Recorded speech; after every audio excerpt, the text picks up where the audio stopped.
আর্জেন্টিনার নাম শুনলে আমাদের মাথায় আসে ফুটবল। বিশ্ব রাজনীতি বা কূটনৈতিক মণ্ডলে আর্জেন্টিনাকে নিয়ে তেমন কোনো আলাপ আমাদের দৃষ্টিগোচর হয় না।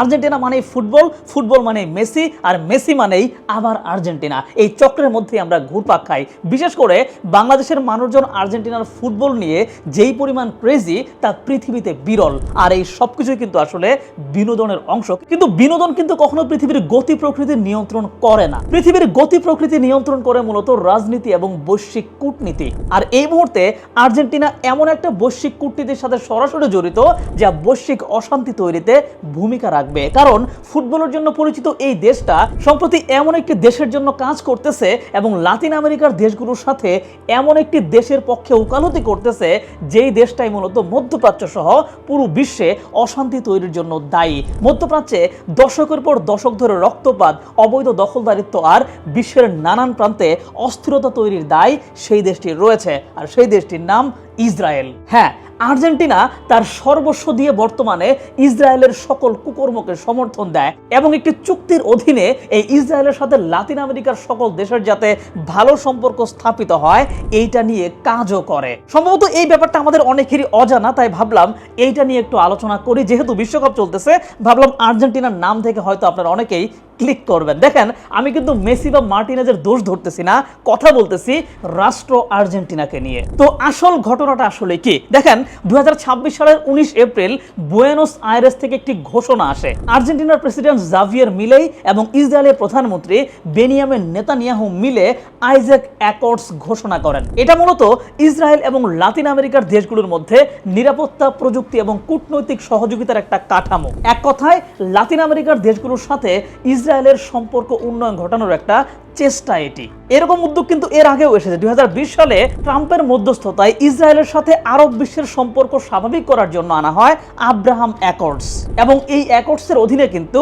সংযুক্ত আরব আমিরাত, বাহরাইন, মরক্কো এবং সুদান ইসরায়েলের সাথে সম্পর্ক স্বাভাবিক করেছে এবং আরো কিছু দেশ এই প্রক্রিয়ার মধ্যে আছে। আর দক্ষিণ আমেরিকার দেশগুলোর সাথে সম্পর্ক উন্নয়নের জন্য আনা হয়েছে আইজ্যাক অ্যাকর্ডস।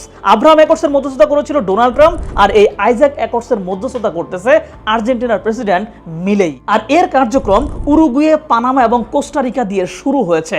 লক্ষ্য হলো আরো দেশকে এই কাঠামোতে টেনে নিয়ে আসা। যেমন ইকুয়েডর, গুয়েতেমালা, হন্ডুরাস ইতিমধ্যেই কিন্তু তাদের দূতাবাস তেল আভিভ থেকে সরিয়ে ইসরায়েলের দখল করে নেওয়া অঞ্চল জেরুজালেমে নিয়ে গেছে। আবার ওইদিকে ব্রাজিলে আসছে অক্টোবরের নির্বাচন, আর সেই নির্বাচনে যদি জাভিয়ের মিলের যে ঘনিষ্ঠ প্রার্থী ফ্লাভিও বলসোনারো তিনি যদি ক্ষমতায় আসেন, তবে ব্রাজিলও এই কাঠামোতে যোগ দেবে বলে ঘোষণা দেওয়া হয়েছে। মানে লাতিন আমেরিকায় ইসরায়েলের একটা কূটনৈতিক জোট তৈরি হচ্ছে, আর আর্জেন্টিনা সেই জোটের নেতা। দেখেন, এই চুক্তিটাকে কিন্তু বিচ্ছিন্নভাবে দেখলে হবে না। জাভিয়ের মিলে ক্ষমতায় আসার পর আর্জেন্টিনার পুরো পররাষ্ট্রনীতিটাই কিন্তু বদলে গেছে এবং এর কয়েকটা দিক একটু দেখে চলেন। 2024 সালের মে মাসে আর্জেন্টিনা জাতিসংঘে ফিলিস্তিন রাষ্ট্রের স্বীকৃতির বিরুদ্ধে ভোট দেয়, যেখানে আগের সরকারের আমলে 2010 সালে এই আর্জেন্টিনা ফিলিস্তিনকে রাষ্ট্র হিসেবে স্বীকৃতি দিয়েছিল। আর এই একই দেশ কিন্তু এখন একদম বিপরীত অবস্থান। আবার আর্জেন্টিনা হামাসকে সন্ত্রাসী সংগঠন ঘোষণা করেছে, ইরানের আইআরজিসিকে সন্ত্রাসী হিসেবে ঘোষণা করেছে। শুধু তাই নয়, ইরানের কূটনীতিককে বুয়েনোস আইরেস থেকে বহিষ্কার করা হয়েছে। সেই সাথে 2026 সালে ইরান যুক্তরাষ্ট্র যুদ্ধে আর্জেন্টিনা প্রকাশ্যে ইসরায়েল এবং যুক্তরাষ্ট্রের পক্ষে অবস্থান নিয়েছিল। মানে বিশ্বের যে গুটি কয়েক দেশ অন্ধভাবে ইসরায়েলকে সমর্থন করে, আর্জেন্টিনা তার মধ্যে অন্যতম। আবার এই সিদ্ধান্তগুলোর সাথে কিন্তু লাতিনের বড় দেশগুলোর বিপরীত অবস্থান রয়েছে। যেমন ব্রাজিলের প্রেসিডেন্ট লুলা গাজা যুদ্ধকে হলোকস্টের সাথে তুলনা করেছেন, যেটায় ইসরায়েল ক্ষুব্ধ হয়েছিল এবং তাকে কিন্তু পার্সোনা নন গ্রাটা ঘোষণা করে। আবার কলম্বিয়া পশ্চিম তীরের রামাল্লায় তাদের দূতাবাস খুলেছে। চিলি ইসরায়েলের সমালোচনায় সোচ্চার। মানে আর্জেন্টিনার পাশে বড় দেশগুলো যখন ইসরায়েলের অবৈধ আগ্রাসনের বিরুদ্ধে কথা বলে, আর্জেন্টিনা তখন অন্ধভাবে ইসরায়েলকে সমর্থন দিয়ে যায়। কথা হচ্ছে, আর্জেন্টিনা কেন এই বিপরীত পথে গেল? এই প্রশ্নের উত্তর পেতে হলে একটু পেছনে যেতে হবে, কারণ এই সিদ্ধান্ত আসলে হঠাৎ করে হয় নাই। একটার পর একটা ঘটনা একসাথে জমা হয়ে আজকের এই চিত্রটা তৈরি হয়েছে। শুরুটা 1949 সাল থেকে। 1948 সালে ইসরায়েল রাষ্ট্র ঘোষণার পর 1949 সালে কিন্তু আর্জেন্টিনা ইসরায়েলের সাথে কূটনৈতিক সম্পর্ক স্থাপন করে। এমনটা হওয়াটা স্বাভাবিকই ছিল, কারণ লাতিন আমেরিকায় সবচেয়ে বড় ইহুদি জনগোষ্ঠীর বাস কিন্তু আর্জেন্টিনায়। বর্তমানেও প্রায় 2,30,000 থেকে 2,50,000 মতো ইহুদি কিন্তু আর্জেন্টিনায় বসবাস করে। মূলত 16 শতক থেকে ইহুদিরা এই দেশে এসেছেন এবং দ্বিতীয় বিশ্বযুদ্ধের সময়টায় ইউরোপ থেকে নাৎসি নির্যাতনে পালিয়ে আসা ইহুদিরাও এই দেশে আশ্রয় পেয়েছিল। সেই জায়গা থেকে ইসরায়েলের সাথে শুরু থেকে সম্পর্ক থাকাটা কিন্তু স্বাভাবিক। তবে আর্জেন্টিনা যেমন ইহুদিদের আশ্রয় দিয়েছিল, তেমনি এই দেশটা নাৎসি পলাতকদেরকেও কিন্তু আশ্রয় দিয়েছিল, মানে যারা ইহুদিদের উপর নির্যাতন চালিয়েছিল তাদেরকেও আশ্রয় দিয়েছিল। আর এটাই এই দুই দেশের ভিতরে প্রথম বড় সংকটের কারণ। দেখেন, নাৎসি জার্মানির ভয়াবহ কর্মকর্তা অ্যাডলফ আইখম্যান যুদ্ধের পর পরিচয় গোপন করে আর্জেন্টিনায় বসবাস শুরু করেছিলেন। আর আইখম্যান এমন একজন মানুষ যিনি লক্ষ লক্ষ ইহুদিকে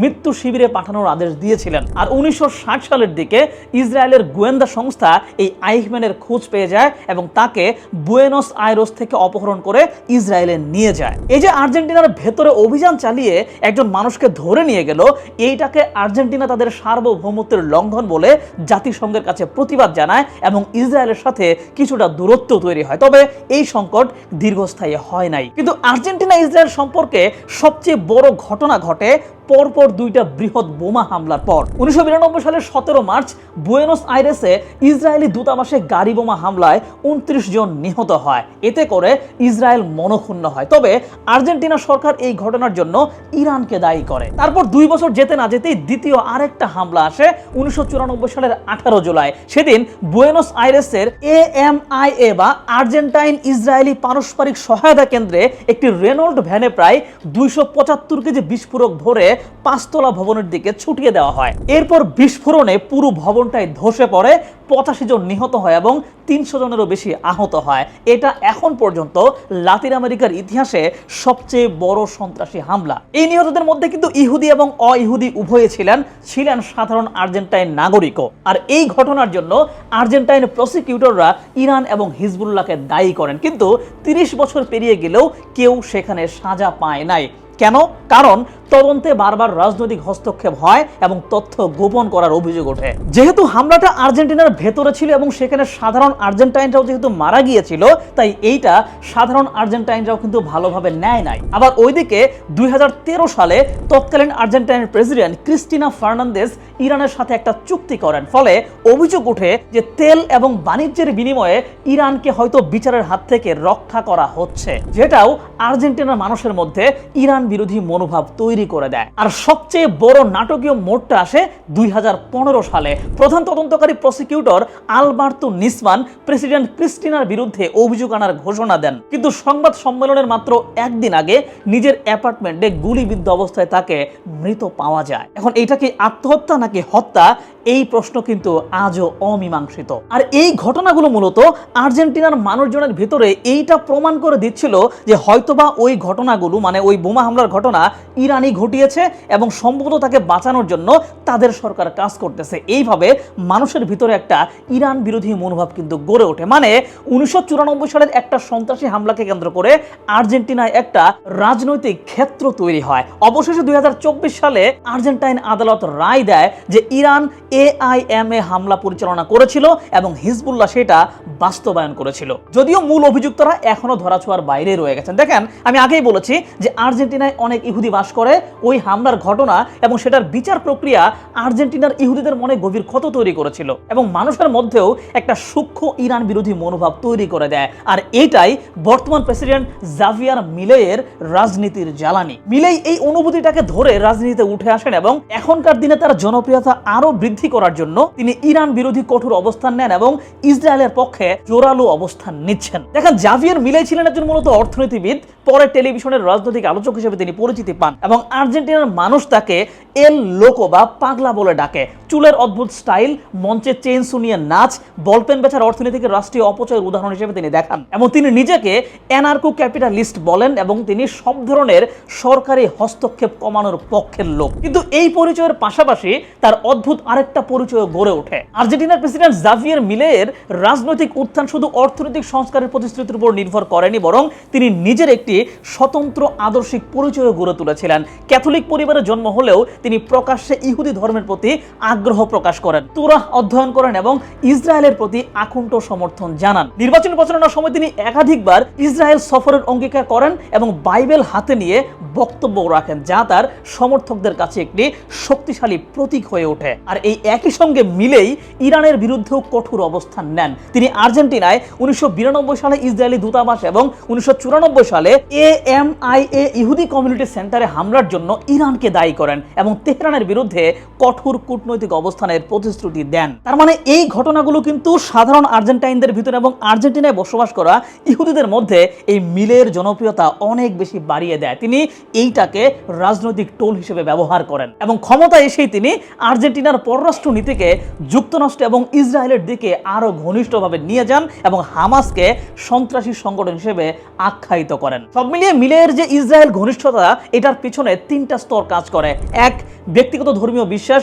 দ্বিতীয়ত, AMIA হামলার ঐতিহাসিক ক্ষোভ এবং বৈশ্বিক ডানপন্থী নেটওয়ার্কে নিজের জায়গা পাকা করা। মানে ইহুদি প্রীতিটাকে তিনি রাজনৈতিক হাতিয়ার হিসেবে ব্যবহার করেন। তবে এই পুরো ব্যাপারটা আবার একরঙা না, আর্জেন্টিনার ভেতরেও দ্বিধা আছে। মিলের বিজয়ের আগে প্রায় 4000 আর্জেন্টাইন ইহুদি বুদ্ধিজীবী একটা বিবৃতিতে সই করেন, যেটায় মিলের ইহুদি ধর্মের রাজনৈতিক ব্যবহার নিয়ে উদ্বেগ জানানো হয়। সম্প্রদায়ের অনেকে মনে করেন যদি মিলেই তার শাসনে ব্যর্থ হয় তবে সেইটা ইহুদিত্বের সাথে জড়িয়ে যাবে এবং তাহলে ইহুদি বিদ্বেষ মাথা তুলে দাঁড়াতে পারে। এবং বিশ্লেষকরা বলেন যে মিলের ইসরায়েল সমর্থনের একটা রাজনৈতিক দিকও আছে। ট্রাম্প, নেতানিয়াহু কিংবা হাঙ্গেরির অরবান এই বৈশ্বিক ডানপন্থী নেটওয়ার্কে ইসরায়েল সমর্থন একটা প্রবেশপত্র হিসেবে তার জন্য কাজ করবে। যাই হোক, ফুটবল মাঠে মেসি যেভাবে পুরো দলকে বদলে দেন, কূটনীতির মাঠে কিন্তু মিলেই এই আর্জেন্টিনার পুরো পররাষ্ট্রনীতিটাকেই একাই বদলে দিয়েছেন। তো আপনার কাছে প্রশ্ন, আপনি কি আর্জেন্টিনার ব্যাপারে এই ঘটনাগুলো জানতেন নাকি যেটুকু জানাশোনা সেটুকু আসলে ওই ফুটবলকে কেন্দ্র করে? যাই হোক, ফুটবল ফুটবলের জায়গায়, রাজনীতি রাজনীতির জায়গায়। তবে ফুটবল যে অনেক সময় রাজনীতির ক্ষেত্রেও ব্যবহৃত হয়, এইটা কিন্তু আমরা রিসেন্টলি ফিফার কার্যকলাপ থেকে আমরা দেখতে পেয়েছি এবং বৈশ্বিক মহলে বিভিন্ন দেশ কিন্তু এটা করে থাকে। তবে আজকে যেটা আলোচনা করলাম সেটা কিন্তু সম্পূর্ণরূপে আর্জেন্টিনার ফুটবলের বাইরে গিয়ে অন্য একটি বিষয়। এইটার সাথে ফুটবলকে এত মিলিয়ে ফেলেন না, এই ঘটনাটা হয়তো অজানা ছিল তাই জানালাম।